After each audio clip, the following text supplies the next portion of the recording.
अच्छा, मैं ये बता रहा था कि लेंथ के मैंने प्रैक्टिकल यूनिट्स आपको बताए थे। लेंथ के प्रैक्टिकल यूनिट्स डिफरेंट मैंने बता दिए, ये सारे के सारे यहाँ पे लिखे हुए हैं, इनको आपने माइंड में रखना है, इनकी कन्वर्जन वगैरह आपको कहीं यूज करनी पड़ सकती है, ठीक है। अच्छा, इसके बाद मैथ्स के भी कुछ यूनिट्स हैं। मैथ्स का एक यूनिट है स्लग के नाम से उसे कहते हैं।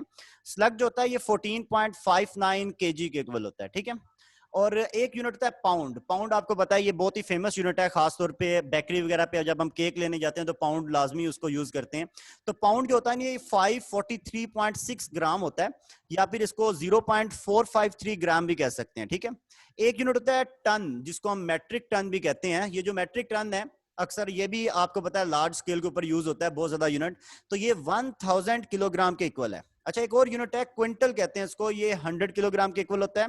और एक एटॉमिक मास यूनिट एएमयू हम बहुत ज्यादा यूज करते हैं, ये 1.66 मल्टीप्लाई बाय 10⁻⁻27 किलोग्राम है। और लास्ट में दोबारा से वो पाउंड बताया गया, अब ये केजी में बताया गया, ये 0.4537 केजी के इक्वल है। टाइम के भी इस तरह यूनिट्स हैं। टाइम का जो 1 ईयर यूनिट है ना, ये 365 दिन, और फिर उसके बाद 1/4 भी है, मतलब 365 दिन और 6 घंटे, ठीक है। तो ये हमारे पास 1 ईयर होता है। जो सोलर डे है इसके 365 डेज एंड 6 आवर्स जो है ये 1 ईयर है। और 1 लोनर मंथ जो है ये एक जो मतलब के कमरी महीना जिसे हम उर्दू में कहते हैं, ये 27.3 सोलर डेज के इक्वल होता है, ठीक है। लेकिन हमारे यहाँ अक्सर ईद के दिनों में हम ये समझते हैं कि थोड़ा चांद नजर आने के लिए, लेकिन साइंटिफिकली जो पूरी रोटेशन है ना वो 27.3 सोलर डेज होती है। अच्छा, एक सोलर डे 86400 सेकंड्स के इक्वल होता है, ठीक है। तो जिस साल अक्सर ट्रॉपिकल ईयर का वर्ड यूज होता है, तो जिस साल ट्रॉपिकल ईयर वो होता है जिसमें सोलर एक्लिप्स हो, यानी कि सूरज ग्रहण लगा हो उसमें। लीप ईयर वो होता है जिसमें पूरे 366 डेज हो जाते हैं, मतलब उसमें फरवरी 29 डेज का होता है। तो ये टाइम के वो यूनिट्स हैं जो प्रैक्टिकल यूनिट्स हम यूज करते हैं। इसी तरह और भी डिफरेंट किस्म के हमारे पास प्रैक्टिकल यूनिट है, जैसे प्रेशर सॉरी एरिया का यूनिट है बान, ठीक है। तो ये जो है ये 10⁻⁻28 मीटर स्क्वायर, ठीक है, इसके इक्वल होता है। एटमॉस्फेरिक प्रेशर को अगर हम न्यूटन पर मीटर स्क्वायर में कन्वर्ट करें तो ये 1.03 मल्टीप्लाई बाय 10⁵ न्यूटन पर मीटर स्क्वायर है। प्रेशर का एक यूनिट है बार, जिसको 10⁵ न्यूटन पर मीटर स्क्वायर कहते हैं, या फिर पास्कल भी कह सकते हैं, 10⁵ न्यूटन 10⁵ पास्कल। टॉर भी एक यूनिट होता है जो 1 मिलीमीटर ऑफ मरकरी के इक्वल होता है, जिसको हम 133.3 न्यूटन पर मीटर स्क्वायर भी कहते हैं। तो मतलब इस पेज पे मैंने कोई ऐसी कंसेप्चुअल बात नहीं की। यहाँ पर जितनी भी बातें हैं ना वो सारी की सारी आपको याद रखने वाली हैं। आपने जब मैं इसकी पीडीएफ फाइल आपको प्रोवाइड करूंगा इस पूरे लेक्चर की, तो आपने उस पीडीएफ फाइल से को अपने पास सेफ रखना है, और इसकी बातों को आप डिफरेंट किस्म के जो आज मैं टेस्ट अपलोड करूंगा उसमें आपने यूज करना है, ठीक है। और इसका कोई पर्पस नहीं है, ऐसा रट्टा लगाने वाली चीज नहीं है। आपने इनको बस अपने डिफरेंट किस्म के न्यूमेरिकल्स में या फिर डिफरेंट किस्म के एमसीक्यूज में आप इसको यूज कर सकते हैं। अच्छा, इसके बाद मैं नेक्स्ट पेज की तरफ जा रहा हूं। अब नेक्स्ट पेज पे ये है डायमेंशन। तो ये बड़ा ही इंपॉर्टेंट बात शुरू हो गई। अब डायमेंशन क्या है? डायमेंशन है quantitative nature of physical quantity, ठीक है, sorry qualitative nature of physical quantity, कि फिजिकल क्वांटिटी की क्वालिटी कैसी है, वो कौन कौन सी बेस क्वांटिटी से मिलके किस तरह से मिलके बनी है। कभी आप डायमेंशन देखेंगे तो डायमेंशन बेस क्वांटिटीज पे ही कंसिस्ट करती है किसी भी फिजिकल क्वांटिटी की, और डायमेंशन असल में ये बताती है उसकी क्वालिटी कैसी है। और क्वालिटी दरअसल क्या है, किसी भी बेस क्वांटिटी की जो क्वालिटी है, सॉरी माइक ऑफ रखें। अच्छा, बेस किसी भी बेस क्वांटिटी की जो क्वालिटी है ना वो दरअसल ये है कि वो कौन कौन को किसी भी फिजिकल क्वांटिटी की क्वालिटी दरअसल ये है कि वो कौन कौन सी बेस क्वांटिटी से किस किस तरह से मिलके बनी हुई है, ठीक है। तो ये हमारे पास डायमेंशन होती है। ये आपने डेफिनेटली फर्स्ट ईयर में या फिर आपको पता होगा बीएससी लेवल पे भी हम इसको डिस्कस करते हैं। तो जो 7 बेस क्वांटिटीज हैं उनकी जो डायमेंशंस हैं वो आपके सामने यहाँ पर लिखी हुई आपको नजर आ रही हैं। लेंथ की डायमेंशन कैपिटल एल है, मास की कैपिटल एम, टाइम की कैपिटल टी, इलेक्ट्रिक करंट की डायमेंशन कैपिटल आई, और इसी तरह इलेक्ट्रिक करंट के लिए कई जगहों पर लिटरेचर में आपको कैपिटल ए भी मिलेगा डायमेंशन में। टेम्परेचर की डायमेंशन थीटा है, लेकिन अक्सर जगहों पर आपको ये के भी लिखा होगा, मतलब ये टेम्परेचर की डायमेंशन थीटा के साथ साथ के कैपिटल के भी यूज हो सकती है। और इस तरह इलेक्ट्रिक करंट की आई के साथ साथ कैपिटल ए भी यूज हो सकती है। ल्यूमिनस इंटेंसिटी की कैपिटल जे होता है, और अमाउंट ऑफ सब्सटेंस के लिए हम कैपिटल एन जो है डायमेंशन यूज करते हैं। ये 7 बेस क्वांटिटीज की डायमेंशंस हैं। ये आपने डेफिनेटली इनको पढ़ा होगा, मैं जस्ट आपको ये एक रिवाइज कर रहा था। अच्छा, इसके बाद नेक्स्ट ये है कि डायमेंशन ऑफ फिजिकल क्वांटिटी। अब हम डिफरेंट किस्म की फिजिकल क्वांटिटीज की डायमेंशन देखते हैं। जितनी भी हमारी एफएससी और बीएससी की बुक्स में डायमेंशंस यूज हुई हैं वो यहाँ पर आपको लिखी हुई नजर आ रही हैं, जैसे स्पीड की, एक्सेलेरेशन की, उनके फार्मूले भी साथ में हैं और साथ साथ उनके यूनिट भी बताए गए हैं और उसकी साथ साथ उनकी डायमेंशंस भी हैं। तो डेफिनेटली मुझे उम्मीद है कि ये मुझे सारी की सारी अकेली अकेली करके पढ़ाने की जरूरत बिल्कुल नहीं है। इसको आप डेफिनेटली अच्छी तरह अंडरस्टैंड कर लेंगे जब मैं इसकी पीडीएफ फाइल, इस पूरे लेक्चर की मैं स्लाइड्स की एक पीडीएफ फाइल आपको भेज दूंगा और उस फाइल में ये सारी की सारी चीजें होंगी। ठीक है, तो वो पहले वाली जो मैंने अभी अभी सारी जो डायमेंशंस बताई है ना, वो सारी थी, आप ये देख लें कि ये वो सारी वही क्वांटिटीज हैं जो हम मैकेनिक्स में या थर्मोडायनामिक्स में यूज कर रहे हैं। ठीक है, मतलब इनमें कहीं पर भी आपको इलेक्ट्रॉनिक्स वाली कोई क्वांटिटी नजर नहीं आ रही। ठीक है, अच्छा, इसके बाद यहाँ पर भी जो क्वांटिटीज, अब मैं सेकंड पेज पर भी जो है ये भी सारी की सारी मैकेनिक्स वाली ही हैं। ठीक है, इसमें भी काफी सारी डायमेंशंस आपको शो हो रही हैं, ये भी आप पीडीएफ फाइल आपको प्रोवाइड कर दूंगा तो वहां से आप जरूर देख लीजिएगा। हाँ, अगर आपको इलेक्ट्रिसिटी वाली क्वांटिटीज की डायमेंशंस चाहिए तो ये अब इस पेज पे जितनी भी डायमेंशंस शो हो रही हैं ये इलेक्ट्रिसिटी और मैग्नेटिज्म वाली डायमेंशंस हैं। तो ये डायमेंशंस भी इंपॉर्टेंट हैं, इनके यूनिट्स भी साथ हैं। आपको मैं जब ये पीडीएफ फाइल प्रोवाइड करूंगा तो वहां पर आपको ये सारा डाटा इंशाल्लाह मिल जाएगा और आप, मुझे पता है कि इसको पढ़ के अच्छी तरह से अंडरस्टैंड कर सकते हैं। इसको अकेले अकेले को पढ़ाना जो है वो थोड़ा टफ होगा मेरे लिए, टाइम वेस्ट हो जाएगा। अच्छा, सर एक डायमेंशन। क्वेश्चन है सर इसमें एक। जी जी, पूछिए। सर ये डायमेंशन ऑफ फिजिकल क्वांटिटी जो आपने स्लाइड खोली थी ये वाली सर, हाँ जी, जी जी। सर इसमें जो कॉलम की डायमेंशन लिखी हुई है MLTA, सर ये जो पूरा एक डायमेंशनल फार्मूला है, लेकिन हम जो डायमेंशंस कहेंगे कि इसमें मैस की डायमेंशन 0 है, यानी कि कोई भी जो क्वांटिटी है मैस है इसकी जो सही। पावर होगी उसको हम डायमेंशंस कहेंगे या सर इस होल को डायमेंशंस नहीं नहीं कहेंगे? नहीं नहीं, ये जो पूरी क्वांटिटी है इसी को डायमेंशन, मतलब आपको ये कहा जाए कि जैसे कि आपके पास करंट की डायमेंशन क्या है सपोज, तो डायमेंशन करंट जी की कैपिटल ए है।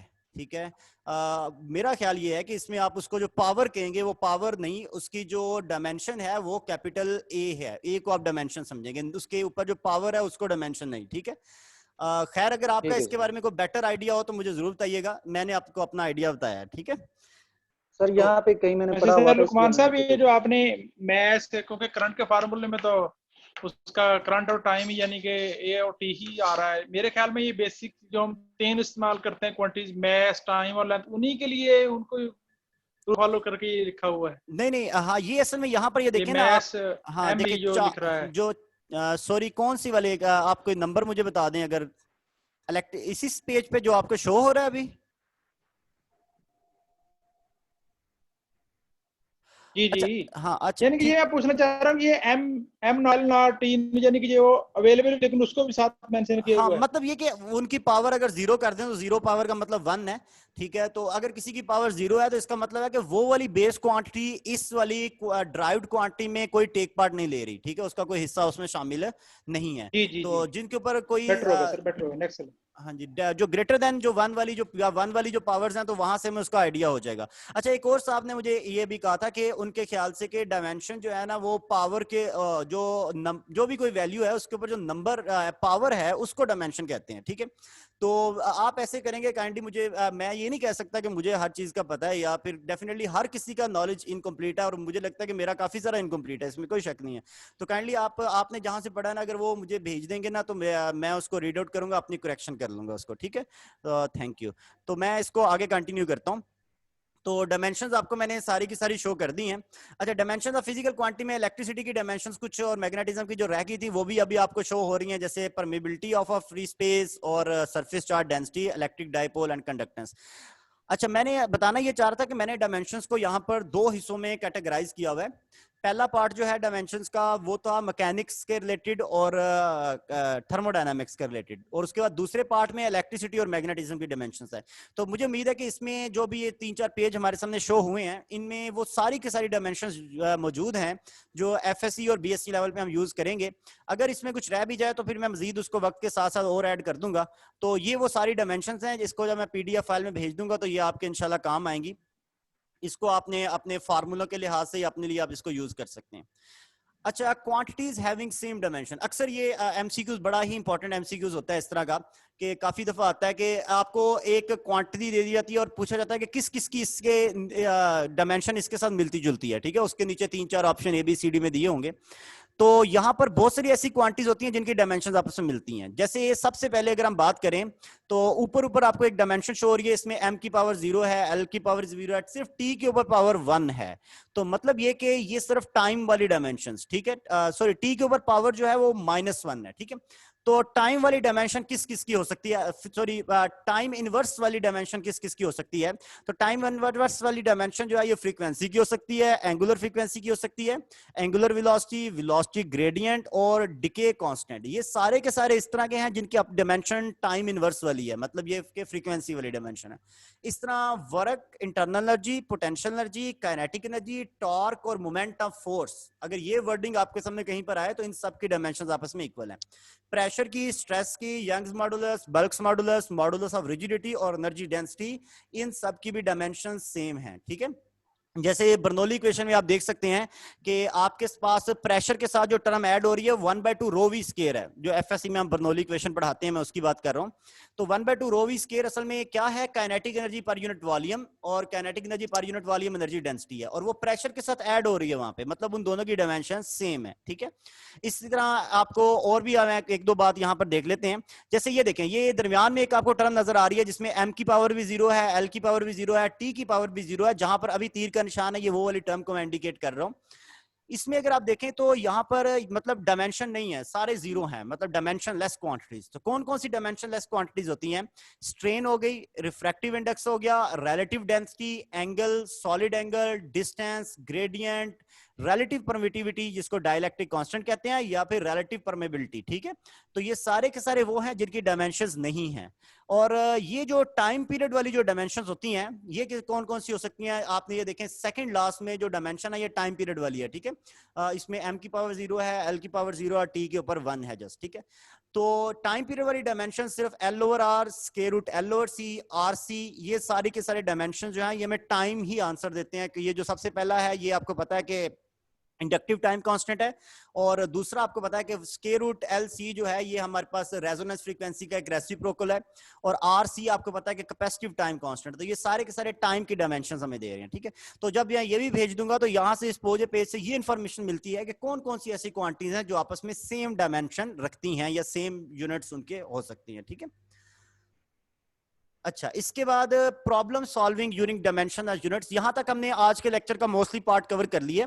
अब मैं थोड़े से एमसीक्यूज को डिस्कस करूंगा कि इनके प्रॉब्लम्स अगर कुछ आ जाएं तो किस तरह से हल किए जा सकते हैं। सबसे पहला रूल जो कि हम पहले भी डिस्कस कर चुके हैं कि वही क्वांटिटी ऐड या सब्ट्रैक्ट होंगी जिनका सिमिलर जिनकी quantity only and give rise to similar quantity, ठीक है। तो जो सिमिलर क्वांटिटीज हैं, मतलब जिनकी डायमेंशन सेम है, वही आपस में ऐड या सब्ट्रैक्ट होंगी, और उनके आंसर भी जो आएगा उसकी भी डायमेंशन वही होगी। मतलब दो क्वांटिटीज ऐड हो रही हैं, वो दोनों आपस में फोर्सेस हैं, तो उनका आंसर भी एक फोर्स ही होगा। उन मतलब उन दोनों के ऐड होने से पहले उनकी डायमेंशंस, और ऐड होने के बाद जो रिजल्ट आएगा उसकी डायमेंशन, सबकी डायमेंशन एक जैसी होगी। अच्छा, जैसे एक यहाँ पर एक आपको एक नोट नजर आ रहा है स्क्रीन के ऊपर, अभी भी शो हुआ होगा कि सपोज इन एनी फार्मूला, जैसे एक फार्मूला है L प्लस अल्फा, ठीक है, जिसमें हमने L को लेंथ कह दिया है, तो अल्फा जो है ये डेफिनेटली इसको भी लेंथ होना चाहिए क्योंकि ये लेंथ के साथ ऐड हो रहा है। तो अल्फा की डायमेंशन और लेंथ की डायमेंशन आपस में जरूर सेम होनी चाहिए। इसी तरह एक और नीचे एग्जांपल है, जैसे इसमें एक टर्म है F माइनस बीटा। F अगर फोर्स है तो बीटा को भी फोर्स होना चाहिए, और F माइनस बीटा का जो आंसर आएगा वो भी एक थर्ड टाइप की फोर्स ही होगी, ठीक है।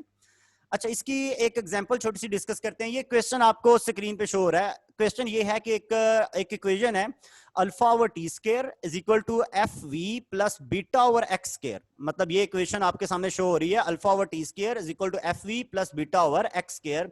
इसमें हमें डायमेंशन निकालनी है अल्फा एंड बीटा की, जबकि टाइम t है, t टाइम को रिप्रेजेंट कर रहा है, फोर्स f है, v वेलोसिटी और x जो है वो डिस्टेंस है। तो ये बहुत आसान होगा। ये देखें, इसका सॉल्यूशन मैं आपको शो कर रहा हूं। अब ये f ओवर v की डायमेंशन तो हम इजीली निकाल सकते हैं। तो f इंटू v जो है ये फोर्स और वेलोसिटी का प्रोडक्ट, इसकी डायमेंशन ये है m की पावर 1 l स्क्वायर t की पावर -3। अब इसके साथ जो टर्म ऐड हो रही है बीटा ओवर एक्स स्क्वायर, तो जो डायमेंशन एफ वी की होगी तो उसके साथ ऐड होने वाली टर्म की भी वही डायमेंशन होगी। इसलिए जो डायमेंशन एफ वी की हमने निकाली है, बीटा ओवर एक्स स्क्वायर की भी बिल्कुल वही डायमेंशन है।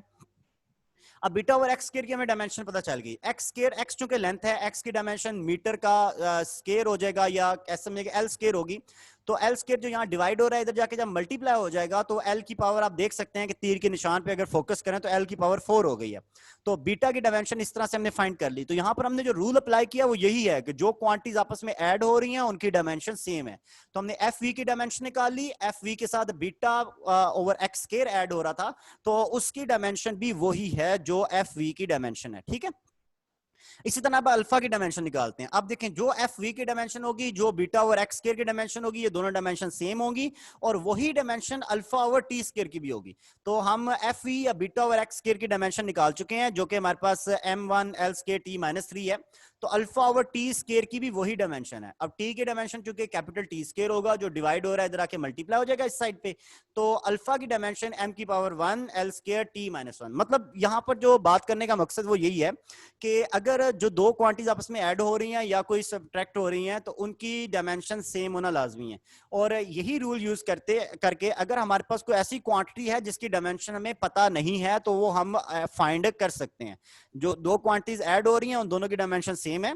ठीक है, तो इसी रूल का यूज करते हुए अगर उस इक्वेशन में कोई अननोन क्वांटिटी है, जो ऐसी क्वांटिटी है जिसकी डायमेंशन हमें पता नहीं है, तो वो हम फाइंड कर सकते हैं। अच्छा, इसकी मैं एक और एग्जांपल आपको सामने दिखाता हूं। ये एक बहुत ही फेमस इक्वेशन है, ये थर्मोडायनामिक्स में पढ़ाई जाती है, इसे वेंडर वाल इक्वेशन कहते हैं। ये गैस इक्वेशन की मॉडिफाइड फॉर्म है कि P minus A over V square into V minus N B is equal to N R T. ये एक वेंडर वाल इक्वेशन है। इसमें अब ए और बी की डायमेंशन नहीं पता। ठीक है, तो ये भी यहाँ पर भी आप देखेंगे एडिशन और सब्ट्रैक्शन का काम ही हो रहा है। तो प्रेशर के साथ ए ओवर वी स्क्वायर सब्ट्रैक्ट हो रहा है ना, तो जो प्रेशर की डायमेंशन होगी ए ओवर वी स्क्वायर की भी एक्जैक्टली वही डायमेंशन होगी। और यहाँ पर वॉल्यूम में से बी माइनस हो रहा है तो जो वॉल्यूम की डायमेंशन होगी बी की भी वही डायमेंशन होगी, क्योंकि जो चीजें ऐड और सब्ट्रैक्ट हो उनकी डायमेंशंस सेम होती हैं। तो इसका सोल्यूशन अभी आपको दिखाता हूं मैं। यहाँ पर आप ये नीचे स्क्रीन पे देख सकते हैं कि यहाँ पर लिखा हुआ है कि प्रेशर और ए ओवर वी स्क्वायर की डायमेंशन सेम होनी चाहिए, वी और बी की भी डायमेंशन आपस में सेम होनी चाहिए। ठीक है, अब ये देखें, अब प्रेशर की डायमेंशन चूंकि हमें पता है वो M L minus 1 T minus square होती है, टी माइनस 2 होता है। तो प्रेशर के साथ ए ओवर वी स्क्वायर चूंकि ऐड हो रहा था तो इसकी भी वही डायमेंशन होगी। तो ये जो ब्रैकेट में वी स्क्वायर है, अगर इसको मैं इस साइड पे जाके मल्टीप्लाई कर दूं, क्योंकि वी की डायमेंशन एल क्यूब होगी, इसके ऊपर स्क्वायर आएगा तो एल की पावर 6 हो जाएगी। तो ये एल की पावर 6 को अगर मैं इस साइड पे जाके मल्टीप्लाई कर दूं तो यहाँ से ए की डायमेंशन फाइंड हो सकती है। और इसी तरह चूंकि जो डायमेंशन वी की है वही बी की है, तो वी की डायमेंशन एल क्यूब है तो बी की डायमेंशन भी एल क्यूब ही होगी। तो मतलब ये कि ये जो एग्जांपल बताने का मकसद ये था, ये आपको डेफिनेटली पीडीएफ फाइल जब प्रोवाइड की जाएगी तो आप इसको अच्छी तरह देख के समझ भी सकेंगे। तब अभी ऑडियो या वीडियो में समझना थोड़ा मुश्किल भी हो सकता है। तो मैं बताना ये चाह रहा हूं कि यहाँ पर सिंपल से वे में अगर हमारे पास कोई ऐसा इक्वेशन है जिसमें एडिशन या सब्ट्रैक्शन हो रही है, तो अगर हमें क्वांटिटीज की एक क्वांटिटी की डायमेंशन का पता है तो वहां पर हम दूसरी क्वांटिटी अननोन क्वांटिटी की डायमेंशन इजीली फाइंड कर सकते हैं। अच्छा ठीक है, अब इसको मैं आगे प्रोसीड कर रहा हूं। अब ये देखें, एक सेकंड रूल ये है कि कुछ टर्म्स ऐसी होती हैं जिनकी अपनी डायमेंशन नहीं होती। ठीक है, जैसे साइन ऑफ थीटा, तो साइन के साथ जो थीटा के साथ, साइन के साथ जो अंदर वाली टर्म है ना थीटा, थीटा डेफिनेटली एक एंगल है और आपको पता है कि प्लेन एंगल की कोई डायमेंशन नहीं होती। जैसे रेडियन का जो प्लेन एंगल है वो डायमेंशनलेस है। इसलिए इसी तरह साइन को अगर आप देखें ना तो साइन थीटा आपको पता है कि ये एक रेशियो है परपेंडिकुलर और हाइपोटेनियस की, तो ये दो लेंथ्स को डिवाइड करने से आ रहा है। तो साइन थीटा की भी, साइन की भी कोई डायमेंशन नहीं है ओवरऑल पूरे की, और उसके अंदर जो एंगल आ रहा है उसकी भी डायमेंशन नहीं है। ठीक है, तो इस तरह ये क्वांटिटी पूरी की पूरी डायमेंशन लेस होती है। तो ये बात याद रखनी है, साइन के अंदर जो भी एंगल आ रहा है आपके पास वो डायमेंशन लेस होगा और ओवरऑल पूरी की पूरी साइन वाली टर्म भी डायमेंशन लेस होगी। अच्छा, इसी तरह कॉस के साथ जो भी अंदर टर्म आ रही है वो डायमेंशन लेस है और पूरी की पूरी टर्म भी डायमेंशन लेस है। टेन वाली भी डायमेंशन लेस है। इस तरह जितनी भी ट्रिग्नोमेट्रिक आइडेंटिटीज हैं आपके पास, उन सब की जो टर्म्स हैं, पूरी टर्म भी और उनके अंदर एंगल भी, वो सारे डायमेंशन लेस होंगे। ठीक है, अच्छा, 2 के साथ जो टर्म आ रही होगी, कोई भी कांस्टेंट है और उसके साथ 2 के ऊपर पावर में कोई टर्म आ रही है, किसी भी नंबर के पावर के ऊपर टर्म आ रही है, तो वो भी डायमेंशनलेस होगी। इसी तरह एक्सपोनेंशियल मतलब स्मॉल ई जिसे कहते हैं हम, नेचुरल लॉग की जो बेस होता है जिसकी वैल्यू 2.71 है, कांस्टेंट है, और ई के ऊपर जो भी पावर आएगी उसको भी डायमेंशन लेस होगा, वो उसकी भी कोई डायमेंशन नहीं होगी। इस तरह लॉग के अंदर जो टर्म आएगी, चाहे नेचुरल लॉग है या कॉमन लॉग है, लॉग के अंदर जो टर्म आएगी वो भी डायमेंशन लेस होगी। ठीक है, तो ये वो सारी टर्म्स हैं जो डायमेंशन लेस होती हैं। ठीक है, ये बात याद रखनी है, ट्रिग्नोमेट्रिक आइडेंटिटीज वाली डायमेंशन लेस होती हैं और इस तरह लॉगरिथम वाली टर्म्स डायमेंशन लेस होती हैं, एक्सपोनेंशियल वाली टर्म्स भी डायमेंशन लेस होती हैं, ठीक है।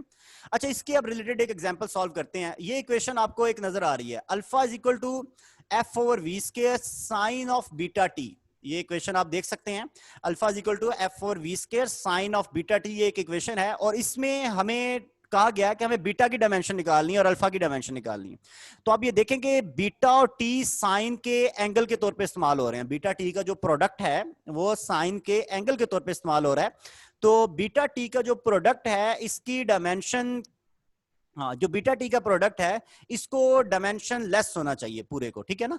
और ये डायमेंशन लेस तब भी होगा कि जो टी की डायमेंशन है और बी की डायमेंशन है, ये दोनों डायमेंशन आपस में एक दूसरे का रेसिप्रोकल या इनवर्स होंगे, तो तब भी ये टर्म डायमेंशन लेस हो जाएगी, ठीक है। तो यही बात मैं आपको बताता हूँ, ये नीचे सोल्यूशन में आपको नजर आ रही है कि बीटा टी को क्या होना चाहिए, डायमेंशन लेस, ठीक है। तो बीटा टी जब डायमेंशन लेस हो तो मतलब इन दोनों की डायमेंशंस को मल्टीप्लाई करेंगे तो आंसर 1 आएगा। ये दोनों की डायमेंशन एक दूसरे को कैंसिल आउट कर रही है, डिवाइड, ठीक है।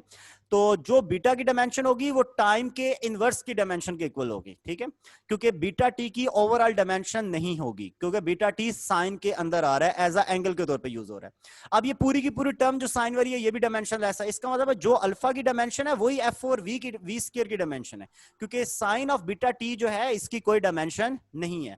तो अल्फा की डायमेंशन को हमने एफ ओवर वी स्क्वायर के इक्वल कर दिया, एफ ओवर वी स्क्वायर की डायमेंशन के, और वहां से हमने अल्फा की डायमेंशन निकाली। तो यहां पर इस एग्जांपल में जो सीखने वाली बात थी वो मैंने सिर्फ आपको यही बताया कि दरअसल है क्या, है यहां पर ये कि हमने क्या किया है कि हमारे पास एक इक्वेशन थी alpha equal to F over V square sine of beta T, ठीक है। इस इक्वेशन में क्या था कि मैं आपको बताना ये चाह रहा हूं, इस इक्वेशन में साइन ऑफ बीटा टी में जो बीटा और टी है वो एंगल के तौर पे यूज हो रहा है, तो जो एंगल होगा उसकी डायमेंशन नहीं होगी, ठीक है ना। तो इसलिए ऐसा तब भी मुमकिन है अगर बीटा और टी की डायमेंशन एक दूसरे के रेसिप्रोकल हों, और तब भी ये दोनों डायमेंशन एक दूसरे के साथ कैंसिल होंगी और ये पूरा का पूरा एंगल डायमेंशन लेस होगा। और इसीलिए हमने बीटा की डायमेंशन को टी की डायमेंशन के इनवर्स कर दिया।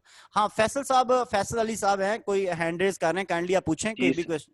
जी जी जी सर, सपोज अगर बीटा हो इसकी, यानी टी है इसका तो सेकंड है, यानी टी की टाइम की टी है डिमेंशन, अगर बीटा इसकी कोई डिमेंशन ही नहीं है, कोई कांस्टेंट क्वांटिटी आ जाती है, फिर हम इस साइन के अंदर जो एंगल आएगा उसकी फिर क्या लेंगे नहीं क्वांटिटी? नहीं, ऐसा पॉसिबल नहीं थीटा आ जाता है, फिर इसकी कोई भी नहीं होगी। हाँ, मैं बताता हूँ, ऐसा पॉसिबल नहीं होगा, ठीक है, ये बात आपने याद रखनी है। जो भी एंगल के अंदर होगा अगर वो सिंगल एक ही क्वांटिटी है तो वो खुद डायमेंशन लेस होगी, ठीक है।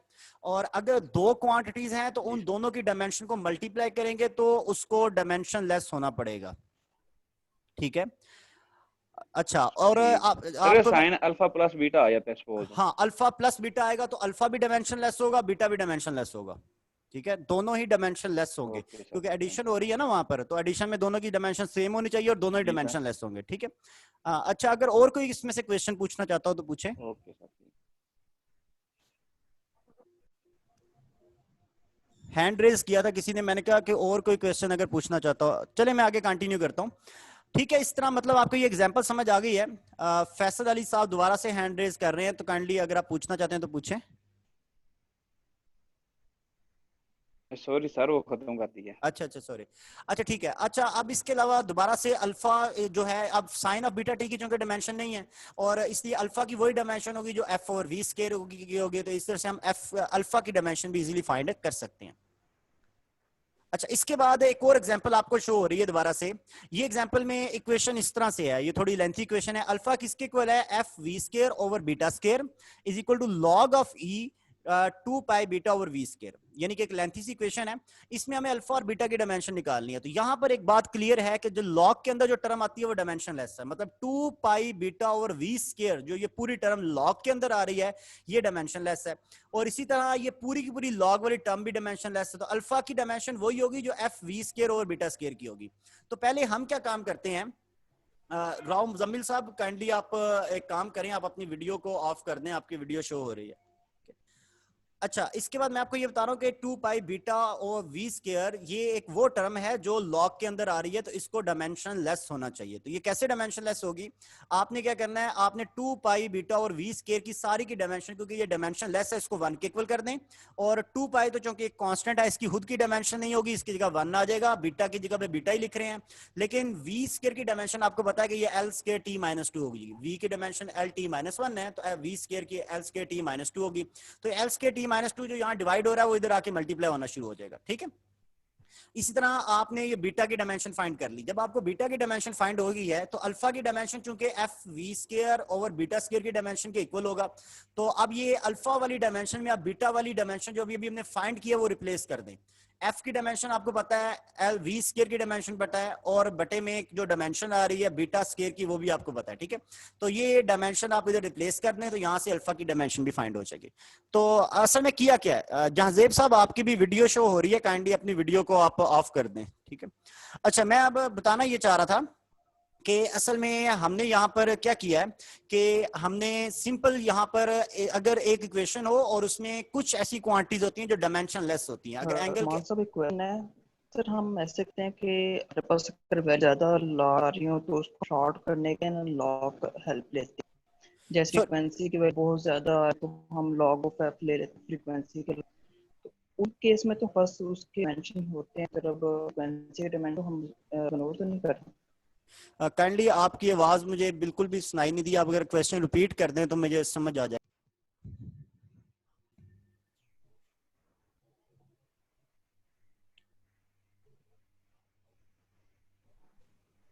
सॉरी, वो दरमियान में वीडियो में गैप आ गया था, तो माजरत इसके लिए वीडियो थोड़ी इंटरप्ट हो गई थी। मैं दोबारा से आता हूँ, मुझसे कोई क्वेश्चन पूछ रहा था, अगर वो काइंडली अपने क्वेश्चन को दोबारा रिपीट कर दें तो मेरे लिए आसानी हो जाएगी।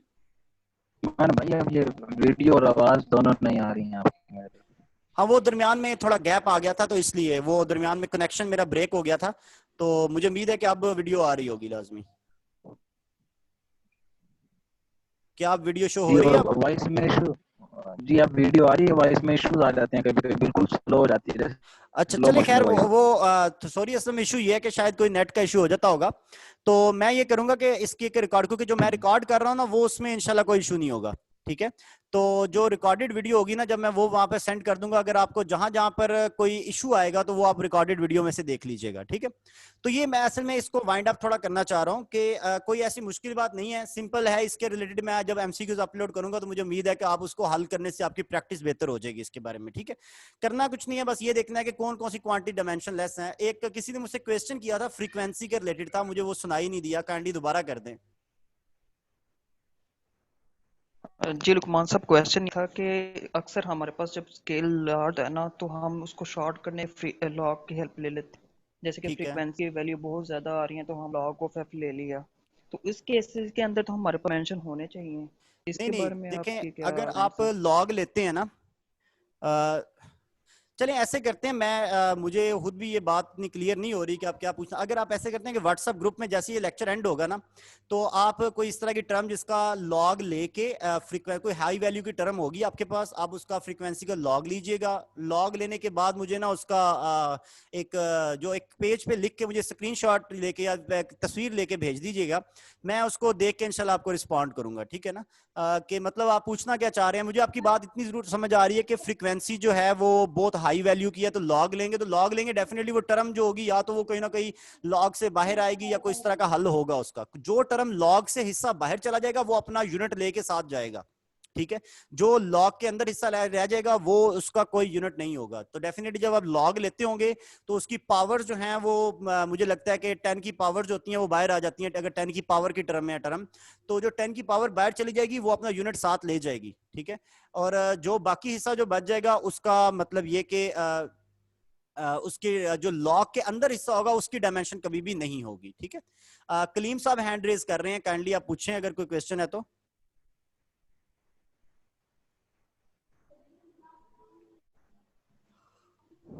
अच्छा चलिए ठीक है, मैं इसको आगे लेके जाता हूँ, फिर टाइम भी कम बचेगा हमारे पास। अच्छा, इसके बाद है कि फिजिकल, काइंडली एक मिनट ठहरे, मैं इसको बताता हूँ कि किसी भी एक फिजिकल क्वांटिटी को ना किसी और ड्राइव क्वांटिटीज की टर्म में लिखना। ठीक है ना, मतलब ये कि आप उसको एक, मैं कहता हूं कि मैथ्स को फोर्स, वेलोसिटी और टाइम की टर्म में लिखें, या मैथ्स की एक ऐसी डिमेंशन बनाएं जिसमें आपने फोर्स, वेलोसिटी और टाइम को बेस यूनिट के तौर पे यूज करें। मतलब आपको मुझे उम्मीद है कि एग्जांपल समझ आ रही होगी। हम कर क्या रहे हैं कि हम मैथ्स की एक ऐसी डिमेंशन बना रहे हैं जिसमें हम मैथ्स को फोर्स, वेलोसिटी और टाइम की टर्म में यूज करना चाह रहे हैं, या एनर्जी की एक ऐसी डिमेंशन बनाना चाह रहे हैं जिसमें हम उसको फोर्स, वेलोसिटी और टाइम की टर्म में यूज करना चाह रहे हैं। ठीक है, तो ये बड़ा आसान काम है। आपने ये डायमेंशनल एनालिसिस पढ़ा होगा, जैसे पॉसिबल फार्मूला ड्राइव करने का तरीका, बिल्कुल वैसे ही तरीका है। आपने क्या करना है, जैसे मुझे सपोज मैथ्स को फोर्स, वेलोसिटी और टाइम की टर्म में इसका फार्मूला निकालना है, तो क्या करना है कि मैथ्स को इक्वल कर दें सम नंबर, और फोर्स, वेलोसिटी और टाइम को ब्रैकेट्स में लिख के उनके ऊपर अपनी मर्जी से कोई एक्सपोनेंट्स रख दें, यानी कि ए बी सी के नाम से कोई ना कोई उसके एक्सपोनेंट्स रख दें। फिर आप दोनों साइडों की डायमेंशंस लें और डायमेंशंस में एम, एल और टी की डायमेंशंस को सेपरेट कर दें। फिर एम, एल और टी की जो डायमेंशंस आपने सेपरेट की उनकी पावर्स को कंपेयर करें। पावर्स को कंपेयर करेंगे तो वहां से आपको जो आपने कांस्टेंट रखे थे ना, ए बी सी, आपको उनकी वैल्यूज फाइंड हो जाएंगी। ठीक है, तो उन ए बी सी की वैल्यूज जो थी, जो आपने एक्सपोनेंट रखे थे, उन ए बी सी की वैल्यूज का यूज करते हुए आप मैथ्स की एक ऐसी डायमेंशन फाइंड कर ली आपने जिसमें फोर्स, वेलोसिटी और टाइम आ रहा हो। मतलब आपको ये कहा जा सकता है कि आप मैथ्स की एक ऐसी डायमेंशन फाइंड करो जिसमें फोर्स, वेलोसिटी और टाइम आ रहा हो। तो आप इस तरीके से फाइंड कर सकते हैं, जैसे हम किसी का पॉसिबल फार्मूला ड्राइव करते हैं डायमेंशनल एनालिसिस की वजह से, बिल्कुल वही मेथड आपको अपनाना होगा। ठीक है, तो उस मेथड में करना क्या है आपने,